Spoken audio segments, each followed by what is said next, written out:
So, ladies and gentlemen, I am blessed to have these two beautiful souls join me. We were just talking before we went live about the last time we saw each other in person. And at least my mind plays trick. It was like, it wasn't that long ago. It's always been a decade. 5 years maybe. Yeah, right. So time frames are all, it's all perception anyways. So when I reached out to, they responded instantly and said, yeah. So I'm grateful to have them here so they can unpack their wisdom to enlighten me. Yes, selfish. And as the listening audience, you get to play with us as well. Yeah. Wow. Michael and Jeanie, really, thank you for being here. And it's, I just can't believe it's been that long. And the honored to be here. And excited, looking forward to see how our wisdom interacts, because we're here to learn too. So let's go for it. Right. So the fundamental part of your work is forgiveness, and let's start there. Okay. From the whole dimensional aspects of that. Like when I grew up, and as you encounter, and most of the people that when you first start working with, I'm gathering, still run that paradigm of when I go to forgive, it's outside. I'm forgiving something outside of me. Right. And so if you would, let's unpack that from the paradigm that most people run, I'm forgiving something outside of me, people, places, things, or events, to then eventually internal, and then to the next levels that you guys have masterfully unpacked from the Aramaic tradition. So, well, as you say that, several decades ago, I've been working with first century Aramaic forgiveness, a la the Aramaic language, directly from the teachings of Yeshua 2,000 years ago. And somebody came up with the name for me, the forgiveness doctrine. And I oftentimes shock people by saying, please stop forgiving people. Never forgive anybody ever again, or you're in trouble. Because if you think that somebody outside of you is the cause of what's moving inside of you, you're in denial, and you'll create a totally unnatural condition within yourself of unconsciousness. Because to tell my mind that the problem is out there, you made me mad, you made me sad, you made me afraid, you hurt me, that upset me, they disturbed me, means that the upset and disturbance that is moving in me, that can only come from within me, I have to hide from myself. I literally create a veil, a barrier over it, and I make up a whole construct called perception, where I build a world, literally a world, the one that I think I see with my eyes. I build it with my mind, and I build a picture of how that out there is the problem. And then, of course, the Greeks come along and say, well, just forgive them. It's all their fault anyway, but be good, be big about it. Never forgive anybody, but forgive continuously. In other words, understand that forgiveness is nothing to do with letting them off the hook for what's happening inside of you. We've been conned. I mean, the whole world has been conned into letting them off the hook is going to change what's happening inside of me. And if I arrange for 7.5 billion people to walk past my door and I shake their hands and I say, I forgive you, I've done nothing to change what's happening inside of me. In the first century Aramaic language, you'd never be invited to forgive someone else. You'd be handed a tool with which you go inside yourself. You open what was in the ancient teachings was called the veil of the temple, which is the barrier between the unconscious and the subconscious. The temple is your structure, and you find what's in there that's creating the disturbance, and you access it directly and remove it, rather than putting it into your brain's image for somebody else and pretending everybody else is the problem.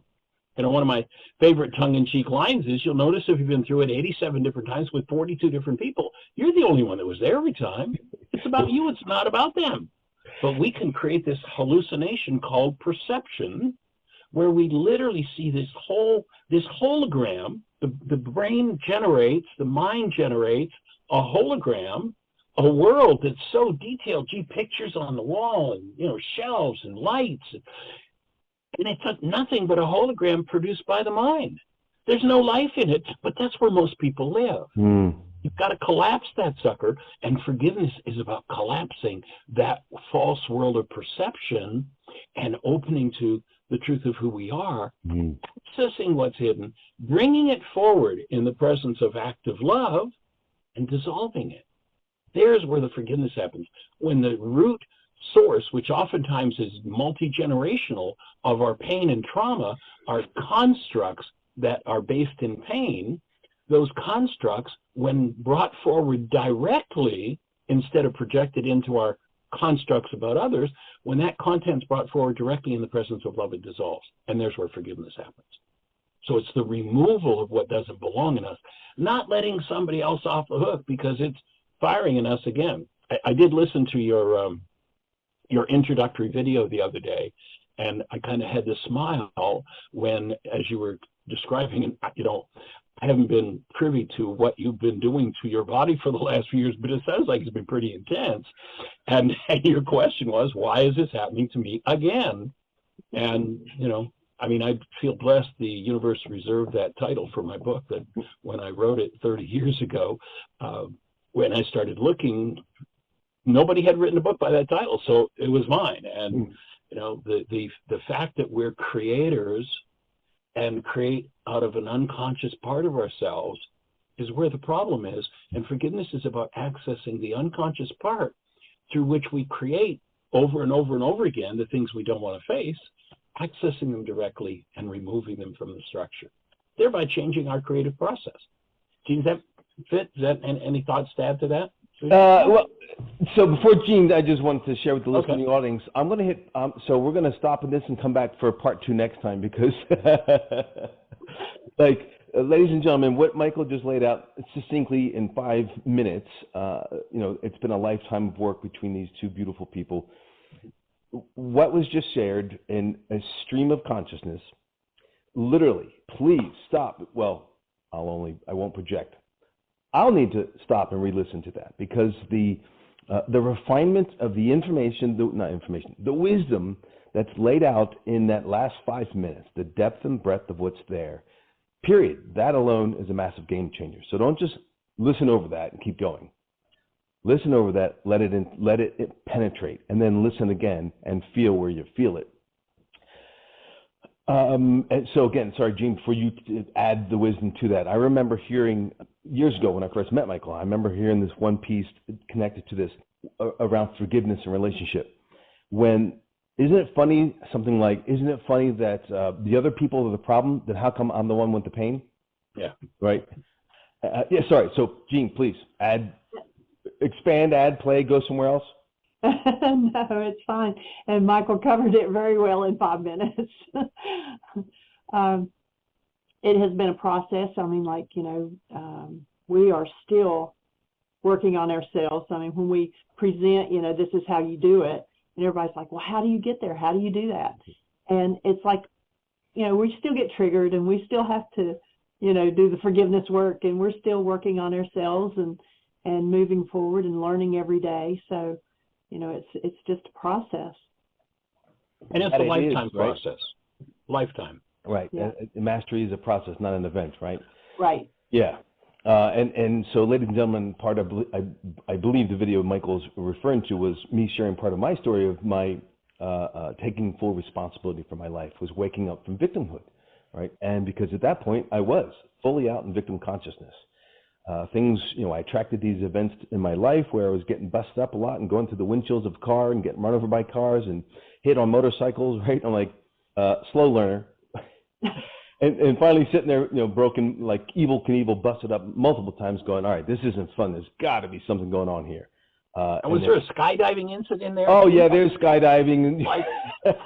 When I heard that one, though, we heard about that when it happened. I was just like, oh, my God. Yeah. Well, and again, the beauty of that for when I share with my teaching when I'm on clients is to help people remember, like even that. So it's not only is it not the other people are like, oh, you got hurt in skydiving. No, I didn't. I used skydiving as a tool to help me heal, right? That was an act that I did break my spine, but it was only because I wasn't getting to that part to open up my heart and heal more. Because that's actually where I broke my spine, was right where my heart is. And it was that gift of going, hey, how about now? Do you have time now to lay down for 5.5 weeks so we can have a conversation, right? How about now? No, I don't have time for that. How about now? Well, we're going to arrange it for you. Yeah, I think the Creator gives us, taps on the shoulder and, hey, listen. And then eventually he might give us a 2x4 to get our attention.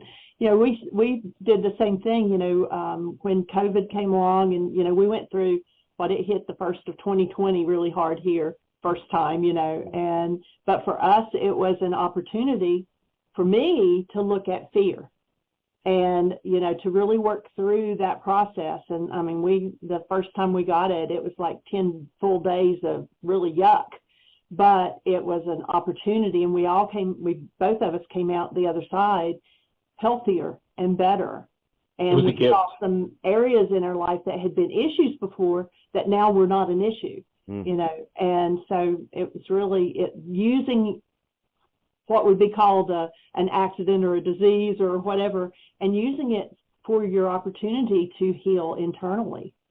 Powerful. Right.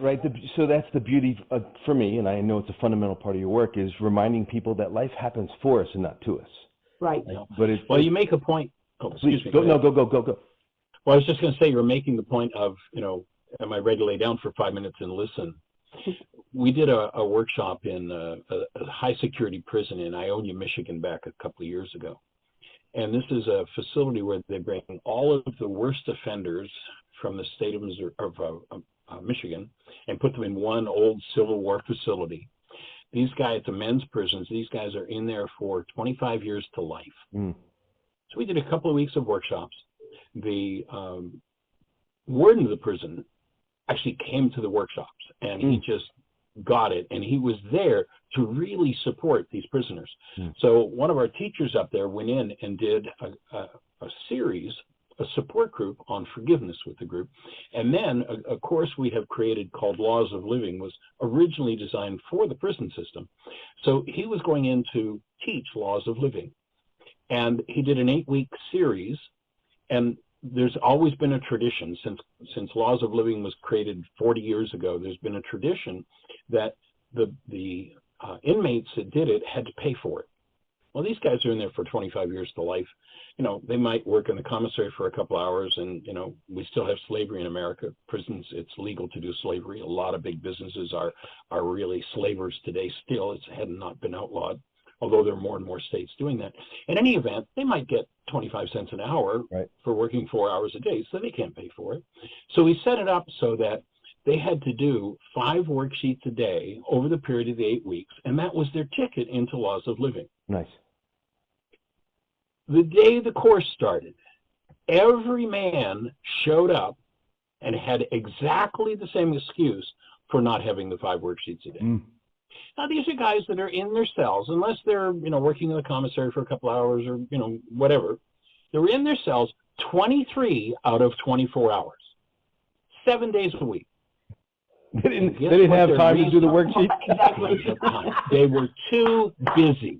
So there's a second point. You said don't roll over that first 5 minutes. Be with this one, everybody. I'll tell you that after 50 years of working with people with this work and handing it to people, this worksheet process is free, and people get so excited about it. But when they start to confront what's hidden in them, and these are multi-generational patterns that create or contain so much trauma that most people turn away, and busyness is the first drug they use. Hostility is the next one. It's, people talk about hostility as an emotion. My offering is hostility is not an emotion. It's an internally produced chemical anesthetic that keeps us from dealing and feeling our pain. Nice. And when you start to apply forgiveness, the first thing that goes is the hostility. Nice. And then you start to drop into deeper and deeper and deeper. If you go back to Yeshua 2,000 years ago, he says, take care of the heart, for out of it are the issues in life. He doesn't say, take care of the other guy. The heart in that language would be what we would today call the unconscious.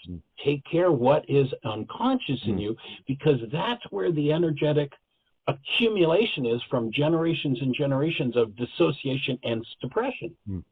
And the more we suppress something, the more power we put into it, the higher the amplitude is of the energetic wave that radiates out to us, that resonates and pulls somebody in to play with us. We're like gravity. Whatever we hold creates a gravitational pull that pulls somebody in to do that to me. And of course, if I play the game of This isn't mine. They made me. I'm in denial. My mind creates a picture of how they're the problem. And you've got to collapse that picture. What we resist persists, right? Yeah. Exactly. Yeah. Oh my goodness. This is going to be a 9-week series, by the way.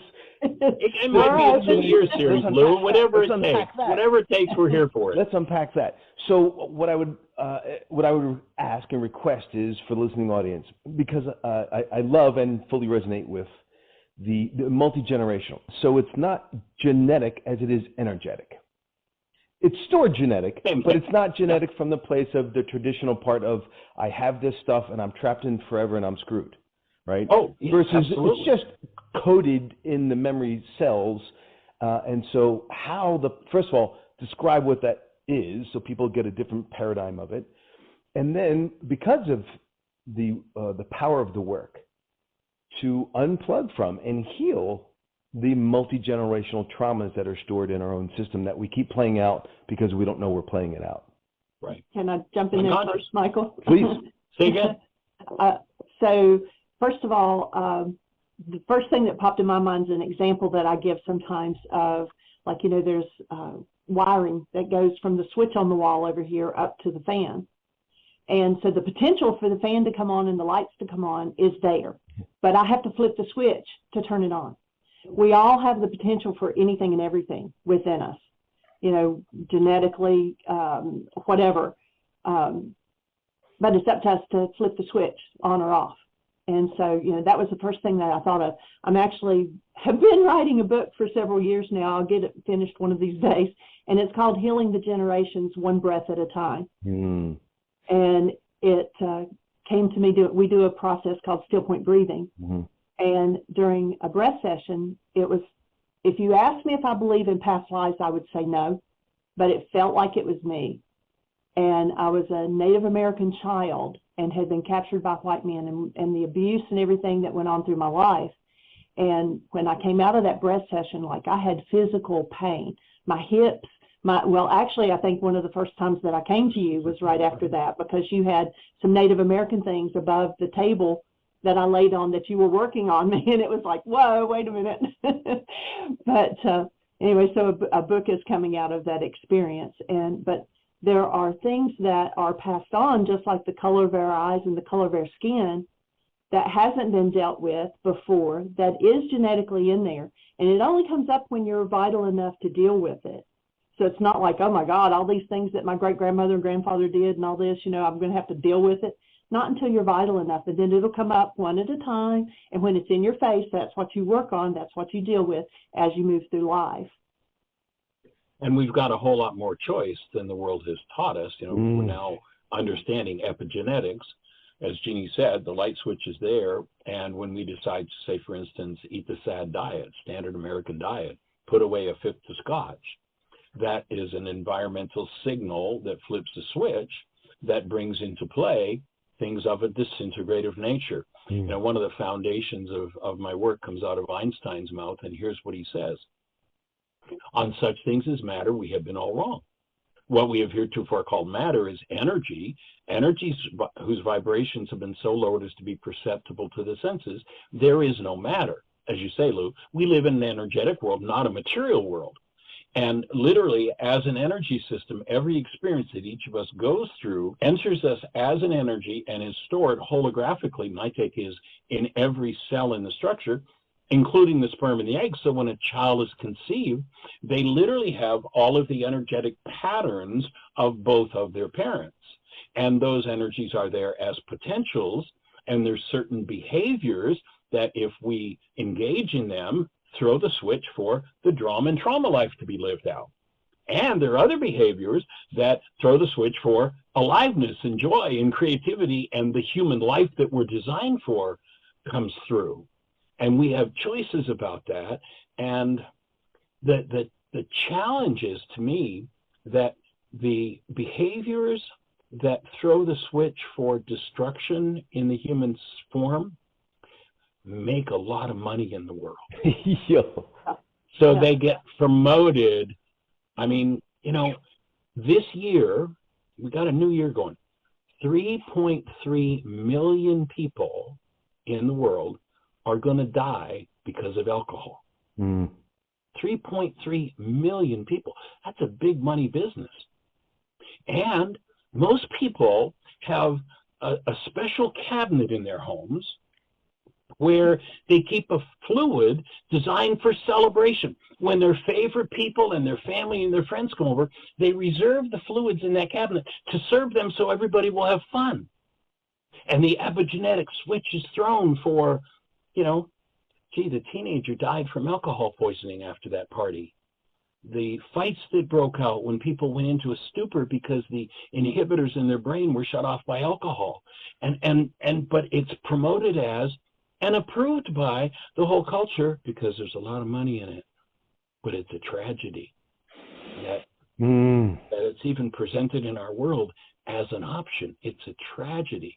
And so to start to understand those switches and the power we have to make choices to bring forward those genetic propensities or to bring forward something else, and to me, removing the energetic patterns, genetically and otherwise, that are based in hostility and fear, make a space in this form for human life to show up.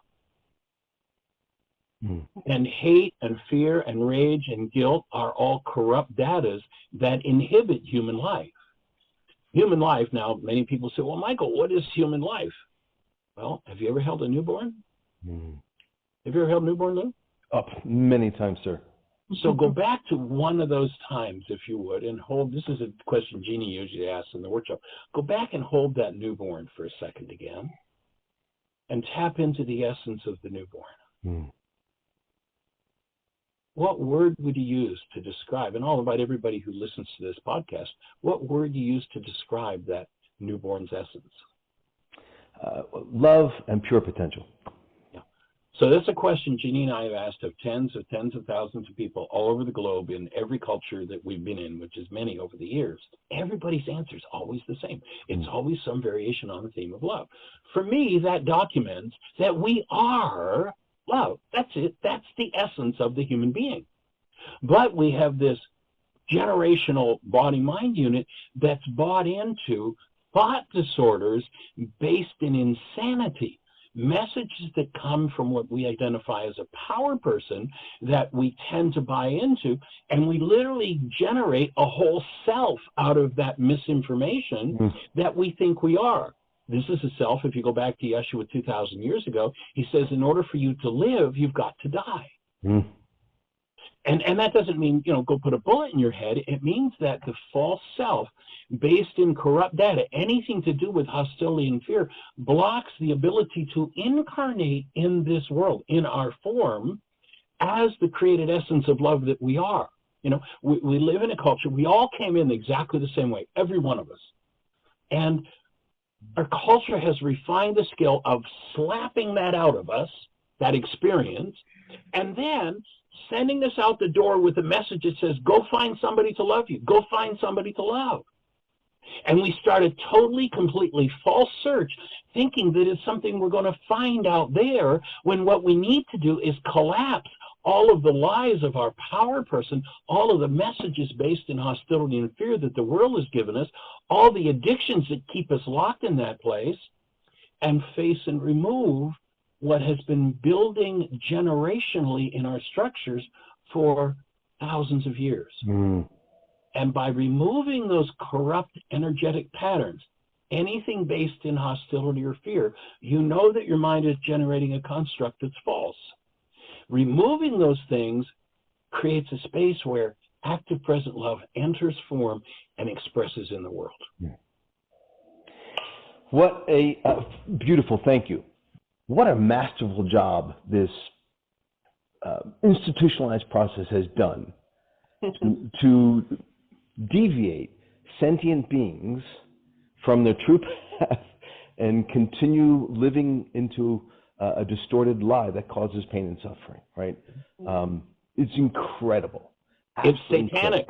It is Now, before we buy into the Greek idea, like the Greek idea of forgiveness is totally off base, it's the same about Satan. In Aramaic, Satan is a very important concept to understand. And in that word, when it was spoken in Aramaic 2,000 years ago, the word means the resistor, one who misleads. Most of the world is trapped in Satan. People are in a traumatic experience generated by their own minds, their own constructs and perceptions. And you say, well, gee, you know, I've known you for 30 years and I've watched you go through that again and again. Did you ever think that maybe that's yours? And what do? Oh, no, wait a minute, wait. And then, so they're in resistance to the truth. And then they got a whole story to tell you about it's caused by them. It's about somebody else. The resistor, one who misleads. That's somebody who's trapped in Satan. Got nothing to do with the dude with the red suited tail and the pitchfork that the Greeks made up in order to distract us from understanding the truth of how this whole thing works. So what needs to be overcome? The resistance and the lies, the hostility and fear-based constructs of our minds that totally and completely lead us off into a trail that reinforces itself and keeps us in that posture. So on that note, sharing for the listening audience, at some point I'm sure that they've heard this before, yet for those who maybe haven't, my own background on this exact story. So growing up in a family of 9 in a traditional flow with this filter running through the entire family, as I woke up, what I was getting from my blood family was, you've been brainwashed.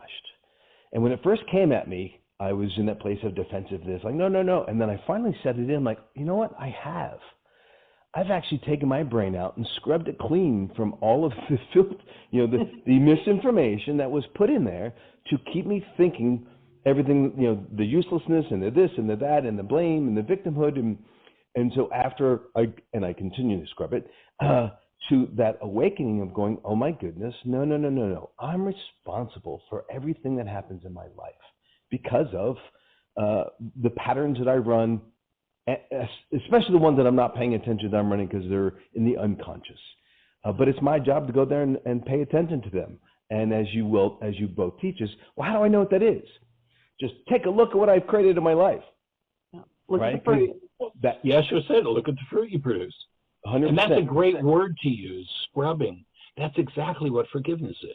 In the first century Aramaic, forgiveness, I've spent 50 years plus searching for the answers. And the only place I have found a way to consistently and persistently scrub the mind of what doesn't belong in it was out of the mouth of Yeshua 2,000 years ago when he instructed how to forgive. And then that tool was almost instantly disappeared. If we equate the word forgive with removal, now we're talking about forgiveness. And scrubbing is another great word for how do I go in here? What do I find? How do I take care of my unconscious? Because that's where my next trauma is going to come from. How do I drop into it and remove it rather than waiting for the universe to respond to the gravitational pull of that trauma in me and play it out with me again? I can directly, through choice, go inside myself, find that, and remove it, be done with it. And that creative process that produces trauma is gone when I scrub my mind of it. As long as it's there, it's all going to show up in this construct. We live in a world, another con of the world, is that I open my eyes and I see what's going on out there. Now, the biggest lie that's ever been told, well, maybe not the biggest, but one of the biggest, is that you can see something through your eyes. Energetic, my background's electronics with a side study in physics, and speaking in terms of physics, the eye is a literal antenna that brings light energy in. You can't see out through an antenna. You can't pull the wires off the back of your TV and look and see what's happening in the neighborhood through the antenna on the roof. That's silly.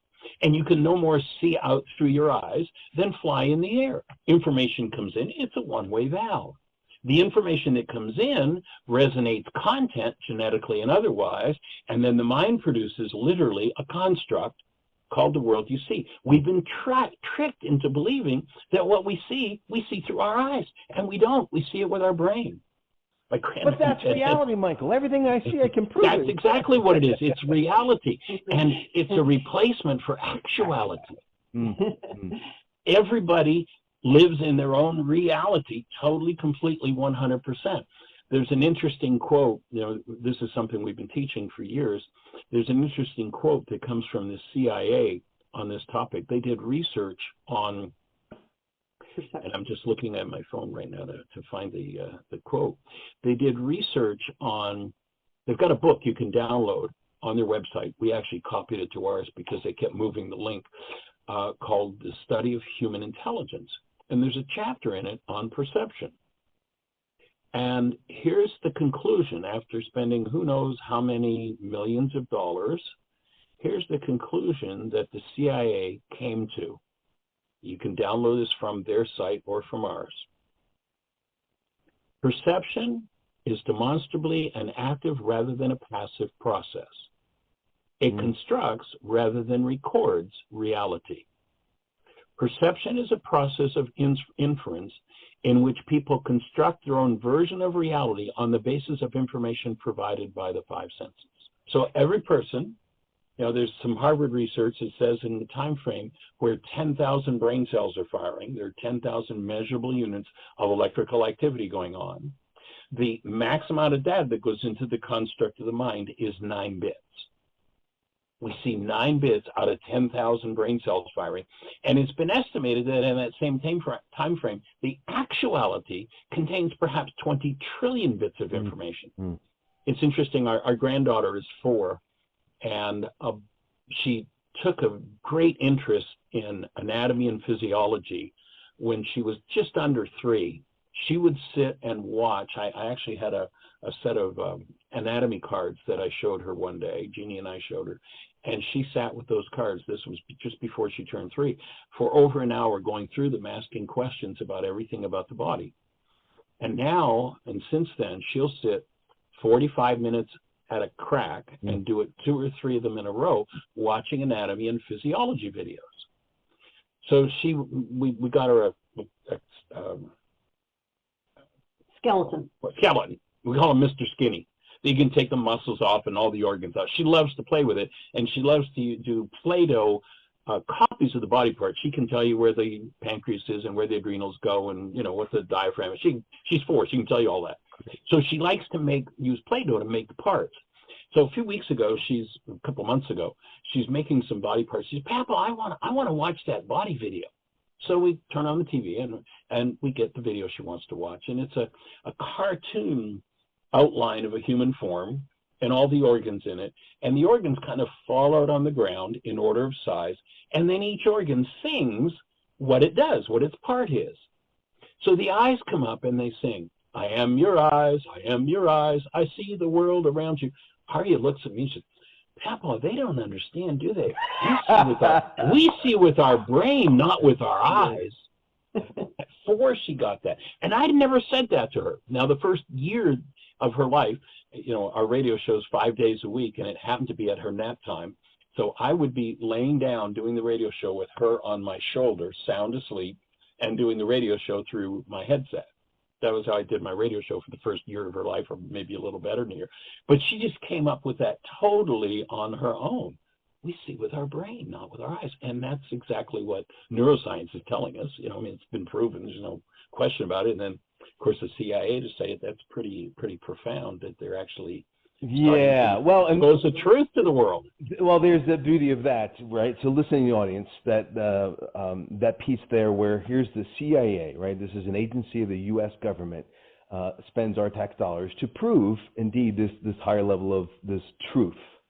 Yet where is that then turned around and shared with the general population to support them, to understand? No, right? Anybody can download it for free from their site, though. Yeah. It is there. That's why I wrote it down. So I will definitely be doing that. Yeah. It's actually, the quote and the link to it is in the article I just sent you to attach to this video. I'll just put it in the show notes and everybody will have access to it. Yeah. There's also a TED Talk with a gentleman named Anil Seth, Anilseth, And in the article. That the brain hallucinates our reality, that we make it up. So we literally create a whole world detailed. And again, to recognize that what our eyes show us is a hologram, and we think it's life, and we tend to base our lives on it. That's what the culture teaches us. And the truth is, there's no life in the hologram. All it is a hologram generated out of the past. And when you realize that that's not meant to direct your life, then you start to remove what's in it, and the hologram changes. And so I was just sharing, sorry for the interruption. So for the listening audience is, so not only are we not seeing what's out there, right? We don't see the way the world is, we see the way we are. And that's distorted with all the other components that come with us. So my past experiences, my perception of those past experiences, the meaning that I gave those experiences, which, right, and it's all yet because it seems, there's the trick, it seems real, therefore that's how the world is. But it's not, it's just how I am, or it's just how you are, right? And that's, if you're new to that process, that's a little unnerving to go, what? Because now it starts to pull away the fabric of how we were conditioned to, quote unquote, see the world, show up in the world, be with the world, and interact with the world. But what we're offering right now is freedom, right? Is to unplug from that conditioning and start to see clearly, maybe for the first time, or at least again. Yeah, so on something Michael shared earlier on, I just want to, because some people, whatever, they do or don't. Some people, when they hear me share and they're going, a little conspiracy, I'm like, hold on a second, time out. It's just follow the money, right? So I share this little thing so they can get it, which is, what's the number one money-making industry in the world, right? And they'll say something. I'm like, no, it's actually arms sale, right? Like war, right? So tanks. Arms, pharmaceuticals. Right, you guys know this. So how does that industry survive, right? Peacetime or wartime? Of course, wartime. That's how the industry works, right? So same thing. What's the next one? So pharmaceuticals. Well, how does that industry happen with healthy society or quote unquote a sick society? It needs ill people, right? So it's a completely money-driven process. And that's why everything of the disempowerment, to keep reminding people how weak and broken and how incapable we are of healing and right. And so, yeah, it's where the money is. That's it. So, ladies and gentlemen, when you constantly pay attention to, when you keep letting, back to what Jeanie and Michael teaches, the mind energy, when you consistently let something else program your system versus you choosing what you allow in. Right, so if you sit in front of the boob tube or the tradition, anything, radio stations, TV station, whatever it is, and you're allowing their information to keep coming in, it is programming you in the way that they want you to function and behave. And you're adding your energy to it, so you're amplifying what it is that you're watching. Exactly. The ancients, repeatedly said, transcend, and that's been made up as you'll float off in space somewhere. No. Put an end to the state of trance. Get out of hypnosis is what they were saying. And we've been hypnotized by the world. And in particular, in the field of healing and wholeness, when I hear what you have gone through with your form, and the fact that you're sitting here talking and you get up and you can still walk is pretty amazing. And I could just about bet that you didn't do that through drugs. And, Zero. For me, I mean, as a naturopath, my definition of a drug is a disease disguised as a cure. If you look at the insert in the package, you'll notice there's a whole list of what they call side effects. Excuse me, there are no side effects to drugs. They cause diseases. Now, they may, and they can be useful, they may actually shut down a set of symptoms so you go, I feel better, but what's the cost? What happens, that energy that's been shut down is still in the system. Sooner or later, it's going to have to be dealt with. And then all of the diseases that come along with it, and they say, well, yeah, but only some people. No, everybody gets diseases from the use of drugs. Some people are more profoundly visible than others, but everybody is affected by the energetic patterns that they bring into their structures. And so, again, not saying there isn't a place, for that. But when we lay drugs, pardon me, let me back up a second. Drugs are basically treatment. If we do just treatment, then we can feel better, but there's no healing in treatment. What we need to do is lay healing alongside of treatment if we need treatment. And ultimately, I think we have to become our own healthcare providers to know where to go for the support for the energetic healing that we need. And the core of every disease is there's an energy in the system is destroying the system. Forgiveness is about addressing, accessing, and removing those energetic patterns. For me, that's why they called Yeshua the great physician. He knew the core tool and presented it, and almost instantly when it showed up, it was disappeared, and it became a Greek idea of letting other people off the hook because my mind is generating this. If Yeshua sat in most places today where they ostensibly talk about his work, he'd say, that's all Greek to me. And we need to wake up from it. Physician, heal thyself. Ladies and gentlemen, again, part of the the motivation from to keep us disempowered and ignorant, as Michael was just sharing and Jeanie was just sharing, even the power of the use of words, right? It's so profound. And again, unfortunately, they're masters of the process in marketing, and in marketing any form or fashion, from finances to politics to education to religion and definitely to quote unquote healthcare.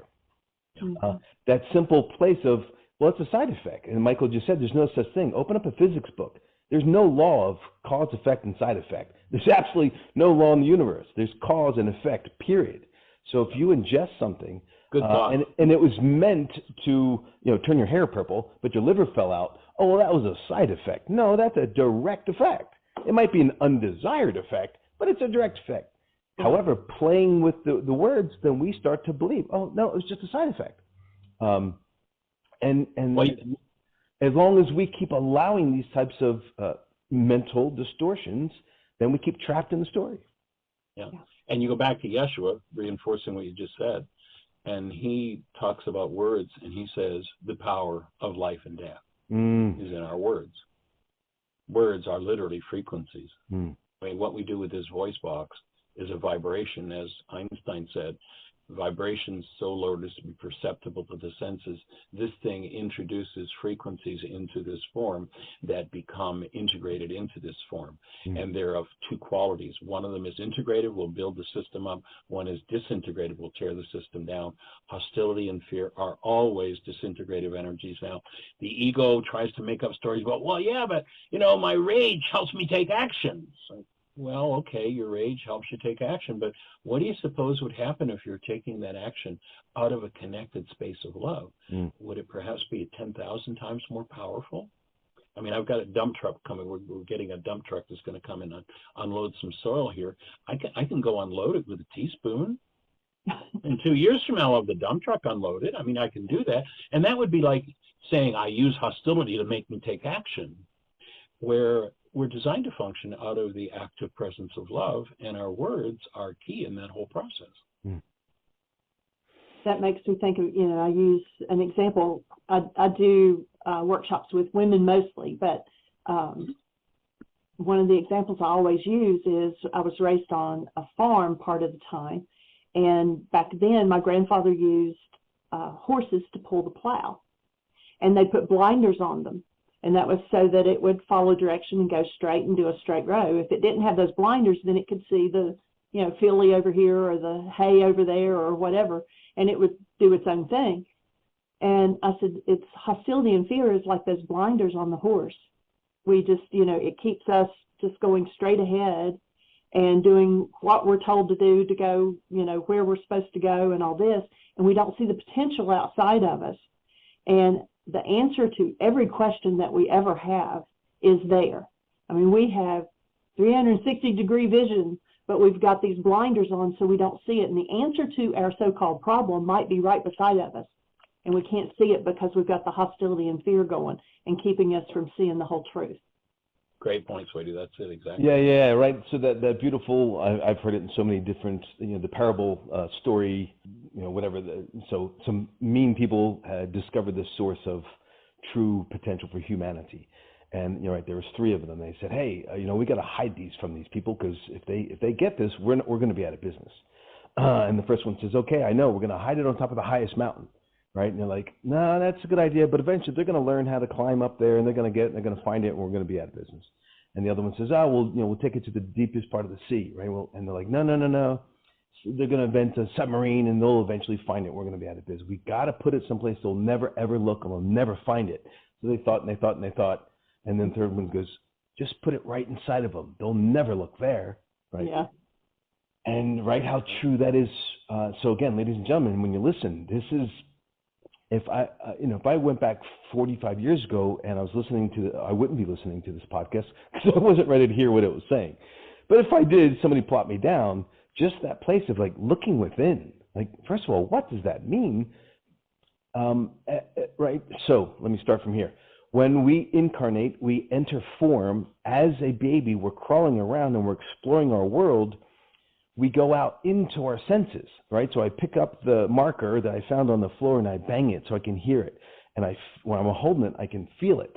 And I bring it up to my mouth so I can taste it and touch it and smell it. And once I've encoded that, boom, there goes the marker, and I crawl to the next thing, right? I grab the cat and I lick it and bite it and do whatever I need to do to record this thing. And then I grab the chair and then I walk over. And I'm recording my environment. And as I keep doing that over and over 24/7, I start to live out in my senses, and I believe that that's where the world exists. And I forget to turn around and come back home, right? And so that's the greatest disconnect, is we've forgotten that that's just, all that is strictly perception anyways. So the work is coming back home. How do we get inside to do the work, right? How do I get inside to really remember and then do the work so I can then, so in 2 weeks I have an event called Life by Design, and a core part of that work is to help people pop, right, to give them that perspective of, so even as, like I do, as I awaken, then I'm like, okay, and now I'm aware, but now I'm trying to make changes still within the paradigm that made the mess in the first place, which is, why is this happening to me again, right? Michael's fundamental work. And now I'm wondering why things aren't changing, even though I'm aware, and that's really frustrating, or at least it was for me.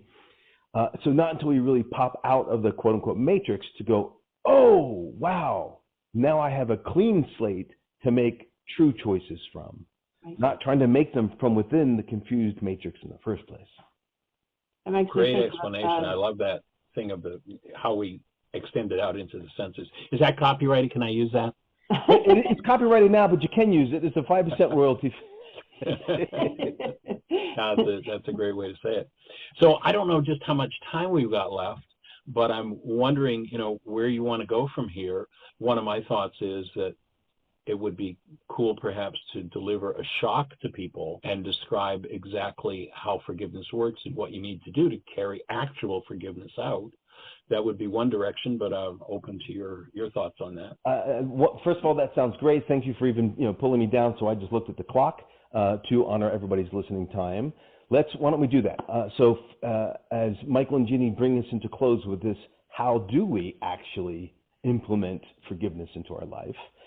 We'll use that as a close for this episode, and we will definitely be playing some more. They might not know this yet, but I'm gonna bug them because now they're close enough where I can actually bang on the door.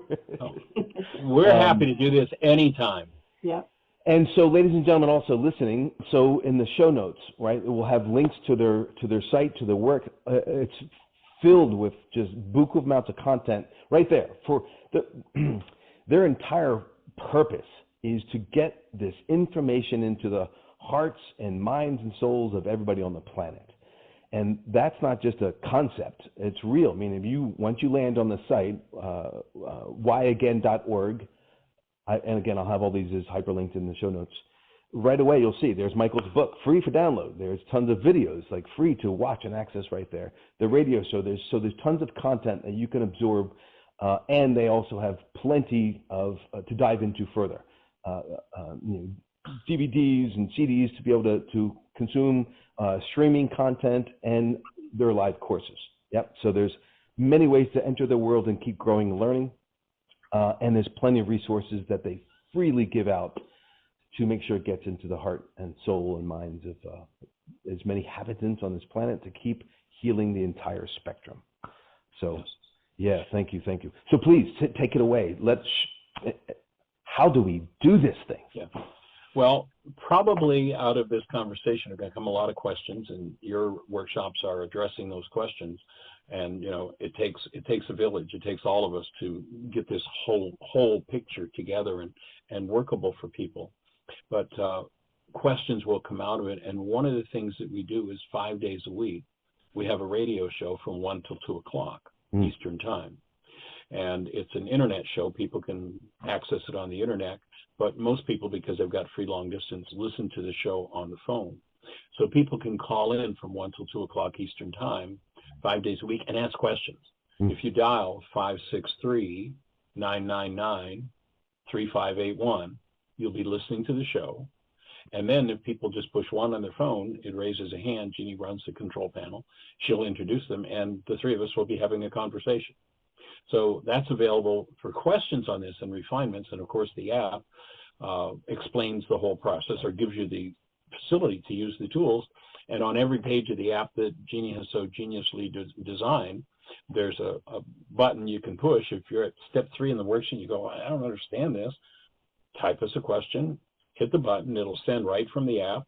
We'll get it, we'll answer it on the radio show, and Jeanie will send back an email that says, here's a link to the radio show where you answered your question. So we're here to support as much as possible. And Jeanie's got the website up now, up over 20,000 pages, so there's all kinds of material there. But as far as how the forgiveness process is done, it's a shock to the mind. And the reason it's a shock is because we've got it backward. Again, we think this picture is out there, and it's not.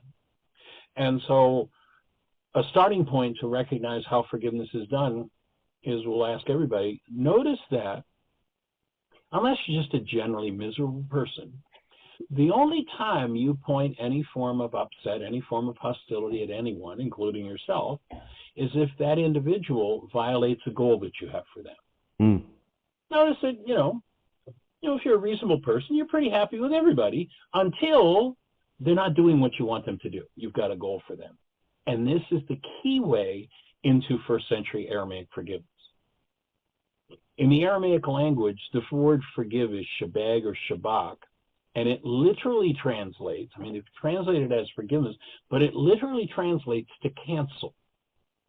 So the instruction to forgive is the instruction to cancel. Now, if I'm building a construct, a perceptual construct that you're the problem in my life, if I cancel you, that's murder. Not a good place to go. If I'm building a construct about myself, canceling myself, suicide, let's leave that one out. But in any given circumstance where I have a disturbance or upset, I'm always in charge of the goal that I hold. And I can always get rid of it if I choose to. And what we need to do in order to forgive is learn how to cancel our goals. And the reason for that, and again, we've only got a few minutes, so this is going to be the short form. It's usually a 3-hour workshop. In the notes that I sent you, there's a link to it, that 3-hour workshop people can watch free anytime they want. So this Harvard research we talked about, 10,000 brain cells are firing there, 10,000 measurable units of electrical activity going off in the brain, and perception is constructed out of 9 bits of data. Now, obviously, if that's true, and its research has been around for over a half a century, and it's the most quoted research in psychological history. It's pretty solid. And when you realize that your perception is constructed out of 9 bits of information, something must have selected which 9 bits of information it was going to use out of the 10,000 firing or the 20 trillion potentially available. The selector, the driver for the process of perception, is your goals. Whenever one has pained perception, pain moving in their mind or their awareness, they also have pain and trauma energy moving in their physiology. You can't separate them. I have a coin here. If you look on one side of the coin, you'll see there's an Indian head. You look on the other side of the coin and there's a buffalo. Now we look at the coin and we say, well, there's a head and a tail. Is there really a head and a tail, or is that just perception? Can I take the head off of that coin and leave just the tail? No, I can't. It is one singular event seen from two different perspectives, but it's one event. This body, mind, nervous system is exactly the same. It's one event. We think there's a mind, and the church was involved and science was involved in doing this back, the 1600s. They separated it out like they're two different things. But the mind is like looking at the Indian on the coin. That's one perspective of this singular event, and the body is a perspective of that singular event. But they're one and the same, and you can't separate them. What you do in your mind also happens in your body. And so if perception is pained, tissue is in a disease state. And what needs to happen is that dis-ease energy, that disintegrative energy, needs to be removed. To be removed, it has to be accessed directly. If I have an old trauma that I've been through 87 different times with 42 different people, that means I've had a goal, somebody's violated, that old trauma has come up, and I've made my perception of them out of that trauma, and I say, they're the problem in my life. Pain, the trauma, is going on in my physiology. What I need to do is to be able to collapse that perception. And by collapsing and cleaning up perception, we improve the quality of perception. Poor quality perception is any perception based in any form of hostility or fear. Accurate perception is always based and fueled by active present love. And so if we're in poor quality perception, we're in pain. That means we're in a physical, in the realm where we believe in physical, that means we're in a physical disease. I need to get rid of or collapse that construct of my mind. How do I do it? Well, there's only one place I found the technology. It was put forward 2,000 years ago by this man named Yesha, and he said you have to shebag. You have to cancel the goal that drives that process. And when you cancel the goal, that construct that represents your pained physiology as some sort of emotional trauma or mental pain, that construct collapses. When it collapses in on itself, and it creates an opening into the unconscious. Now, Carl Jung says that ultimately what we need to do is to make the unconscious conscious. How do we do that? Every time your structure is presenting pained constructs, if you look at the goal you're holding for your object of attention, self or others, and you cancel it, that construct collapses. When it collapses, it gives you access to the underlying hidden part of the mind. When that part comes forward directly, rather than being projected into your brain's image of someone else, whoever you're thinking is the problem in your life, when that comes forward directly and love is present in your mind, there's a transmutation of energy. The toxic dis-ease energy is dissolved in an instant, and that's forgiveness, a la first century Aramaic Yeshua. Now, when you, in our culture, see how illogical and irrational and stupid that is, I've got this perfectly good goal. I just wanted my brother to cherish me and honor me. Why would I cancel the goal for my brother to cherish me and honor me? What's wrong with that goal, Michael? Why would I cancel it? I'm not saying there's anything wrong with the goal. That's a perfectly wonderful goal. Everybody should have that for everybody all the time. The problem is, if I load that driver in my mind, it accesses my trauma. And now I build a traumatic perception of my brother. But the trauma that I'm experiencing is my own. It's got nothing to do with my brother. Never forgive your brother. Never forgive another. But if you're in pain or trauma, look for the goal that's driving the construct of your mind at the moment, cancel it, and that thing collapses. Now, there's an image that I like to put out. The event wasn't a very happy